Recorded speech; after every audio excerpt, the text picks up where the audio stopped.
السلام علیکم سامعین، میں ہوں ڈاکٹر محمد سجاد، اور آج ایک بار پھر آپ کے اس یوٹیوب چینل پہ ایک نئی ویڈیو اور ایک نئے مصنف اور ایک نئی کتاب کے ساتھ حاضر ہوا ہوں۔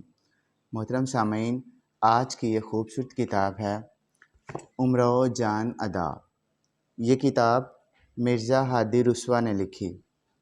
ادب میں اس کی صنف ناول ہے۔ 1899 میں یہ کتاب لکھی گئی۔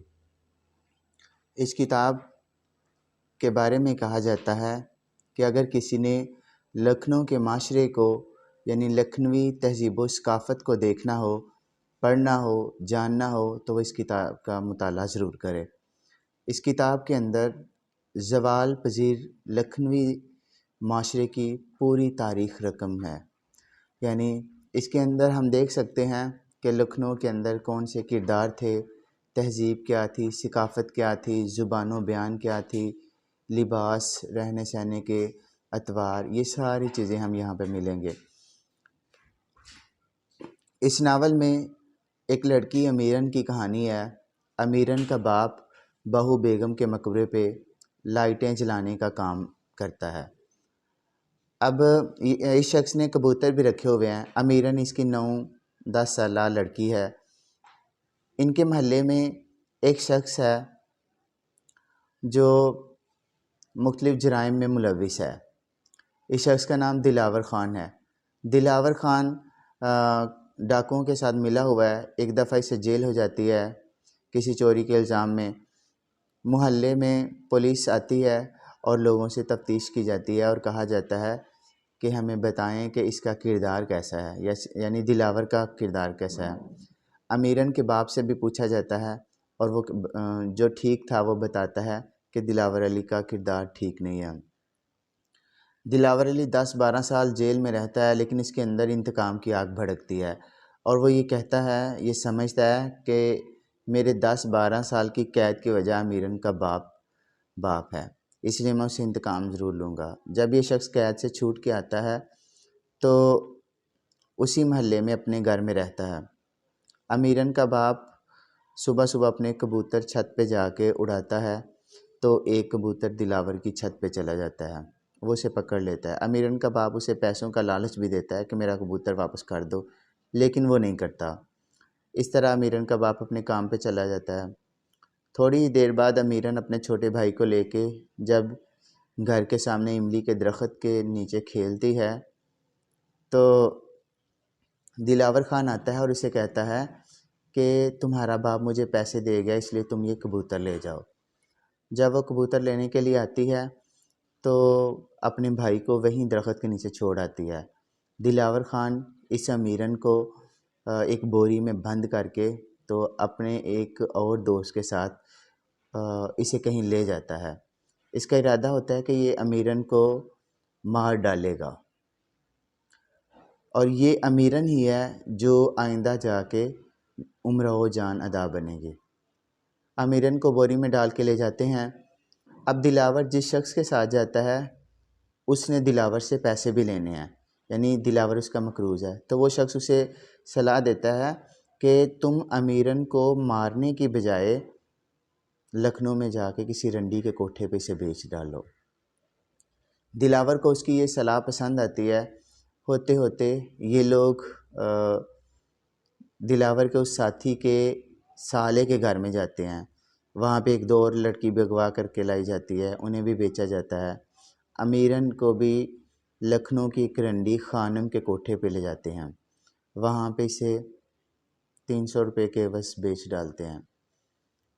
خانم کے پاس ایک اور عورت ہے جو بوڑھی عورت ہے، اس کو بوا حسینی کہا جاتا ہے، اور یہ بھی لڑکیوں کی دیکھ بھال کرتی ہے۔ امیرن یعنی امراؤ کی پرورش بھی اسی عورت کے ہاتھوں ہوتی ہے۔ امراؤ چونکہ 12 سال کی بچی تھی، اس لیے یہ جلد ہی لباس فاخرہ اور زیورات کو دیکھ کے مچل جاتی ہے اور یہ اپنے گھر والوں کو بھول جاتی ہے۔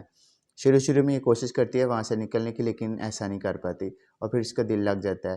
اسی کوٹھے پہ خانم کی ایک بیٹی بسم اللہ جان ہے، ایک اور لڑکی خورشید ہے، اور اس کے علاوہ بھی مختلف نوچیاں ہیں جن سے اس کا دل لگ جاتا ہے۔ اس کے علاوہ ایک ڈومنی کا لڑکا بھی ہے جس کا نام گوہر مرزا ہے، اور یہ گوہر مرزا بھی وہاں پہ رہتا ہے، اور اس کے باپ سے ماہانہ تنخواہ لی جاتی ہے اس کی پرورش کی۔ یہ گوہر مرزا لڑکیوں کو تنگ کرتا ہے، چھیڑتا ہے، اور لڑکیاں بھی اس سے حظ اٹھاتی ہیں، یوں زندگی کی گاڑی چلتی رہتی ہے۔ امراؤ جوان ہوتی ہے تو اس کے عاشق جمع ہونا شروع ہو جاتے ہیں، یہ مختلف مجروں میں بھی جانا شروع کرتی ہے۔ ان میں سے ایک اہم جو شخص ہے وہ نواب سلطان تھے۔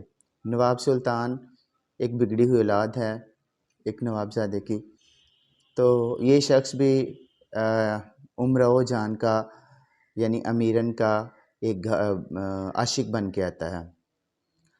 اور یاد رکھیے کہ امیرن پڑھ لکھ کے ایک نستعلیق طوائف بن جاتی ہے، یعنی کوٹھے پہ اس کی تعلیم و تربیت کا پورا بندوبست کیا جاتا ہے، اور یہ نستعلیق عورت کے روپ میں سامنے آتی ہے۔ یہ شعر و شاعری بھی کرتی ہے، مجرا اور ڈانس میں بھی اسے رغبت ہو جاتی ہے۔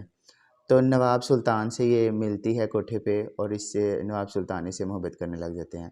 لیکن ایک دن پتہ چلتا ہے نواب سلطان کے بڑے بھائی سے کہ نواب سلطان جو ہے اس کے پاس اب کوئی دولت نہیں ہے، یعنی اس کا باپ مرنے سے پہلے سب کچھ بڑے بھائی کو دے گیا۔ تو خانم جو ہے یہ اس کو جو ہے وہ یہ جو امراؤ ہے اس کو کہتی ہے کہ اس سے دور ہٹ جاؤ، اور پھر خود ترکیب بھی آزماتی ہے، اور اس طرح سلطان سے پلہ چھڑوا لیا جاتا ہے۔ ایک دفعہ سلطان امراؤ سے ملنے آتا ہے تو اسی دوران ایک خان صاحب آ جاتے ہیں۔ اب خان صاحب سمجھتے ہیں کہ رنڈی پہ ہر کسی کا حق ہے، لیکن امراؤ نے وعدہ دلایا تھا سلطان کو کہ ہمارے کمرے میں کوئی اور نہیں آئے گا۔ اس طرح سلطان اور خان صاحب کے درمیان ہاتھا پائی ہوتی ہے۔ سلطان اپنا تمنچہ یعنی اپنا چاقو نکال کے اس کو مارتا ہے اور وہ زخمی ہو جاتا ہے، لیکن بیچ بچاؤ کرا دیا جاتا ہے۔ اس کے علاوہ خورشید جان امراؤ کے ساتھ ہی وہاں پہ لڑکی ہے۔ ایک دن یہ سارے لوگ سیر پہ جاتے ہیں، وہاں سے خورشید جان اغوا کر لی جاتی ہے۔ امراؤ کے چاہنے والوں میں ایک فیضو نامی ڈاکو بھی آتا ہے، وہ امراؤ کو بتاتا ہے کہ میں بھی ایک نواب ہوں، لیکن بعد میں پتہ چلتا ہے کہ یہ نواب نہیں بلکہ ڈاکو ہے، لیکن یہ امراؤ کے ساتھ تعلقات رکھتا ہے اور امراؤ کو مالا مال بھی کر دیتا ہے۔ ایک دفعہ امراؤ اسے خانم سے نظر بچا کے اس کے ساتھ بھی چلی جاتی ہے، یعنی یہ خانم کا کوٹھا چھوڑ دیتی ہے، اور راستے میں جو ہے وہ ڈاکوؤں کے دو گروہ آپس میں بھڑ جاتے ہیں، لڑائی ہوتی ہے۔ اس کے علاوہ اس علاقے کا نواب ایک ہے، اس کو حکومت کی طرف سے یہ آفر دی جاتی ہے کہ تم ان ڈاکوؤں کو پکڑو۔ وہ ان سارے ڈاکوؤں کو پکڑ لیتا ہے، اور یہ جو امراؤ ہے یہ بھی ان کے قبضے میں آ جاتی ہے۔ امراؤ جب ان کی حویلی میں لی جائی جاتی ہے تو وہاں پہ اسے پتہ چلتا ہے کہ یہاں پہ خورشید جان ہے، یعنی خورشید جان کو اسی نواب نے اغوا کروایا تھا۔ خورشید جان کے ملنے سے نواب امراؤ پہ رحم کھاتا ہے، اسے چھوڑ دیتا ہے۔ یہ وہاں سے کانپور چلی آتی ہے۔ کانپور میں اس کی ملاقات ایک مولوی صاحب سے ہوتی ہے۔ مولوی کی بدولت کانپور میں سارا اس کا ساز و سامان تیار کیا جاتا ہے، یعنی اس کے رہنے سہنے کا بندوبست یہ کانپور کے اندر رہتے ہوئے اپنا ایک مکان کرائے پہ لیتی ہے، وہاں پہ اپنے سازندے رکھتی ہے، اور ناچ گانا اور مجرا شروع ہو جاتا ہے، اور اس طرح اس کی روٹی روزی چلی جاتی ہے۔ کانپور میں رہتے ہوئے ایک دن بوا حسینی کو پتہ چلتا ہے کہ امراؤ جو ہے وہ کانپور میں ہے۔ اب بوا حسینی گوہر مرزا کے ساتھ امراؤ کو ملنے آتی ہے، کچھ دیر اس کے ساتھ رہتی ہے، پھر چلی جاتی ہے، لیکن امراؤ کو کہہ جاتی ہے کہ واپس آ جاؤ۔ امراؤ کے دل میں لکھنؤ کی یاد ہوتی ہے، یہ واپس چلی جاتی ہے، واپس جاتی ہے، وہاں پہ رہتی ہے، لیکن کچھ دن خانم کے ساتھ رہنے کے بعد یہ علیحدہ مکان لے لیتی ہے۔ غدر کا واقعہ ہو جاتا ہے، غدر میں سارے لوگ لٹ جاتے ہیں، اور یہ بھی وہاں سے نکل کے فیض آباد آ جاتی ہے۔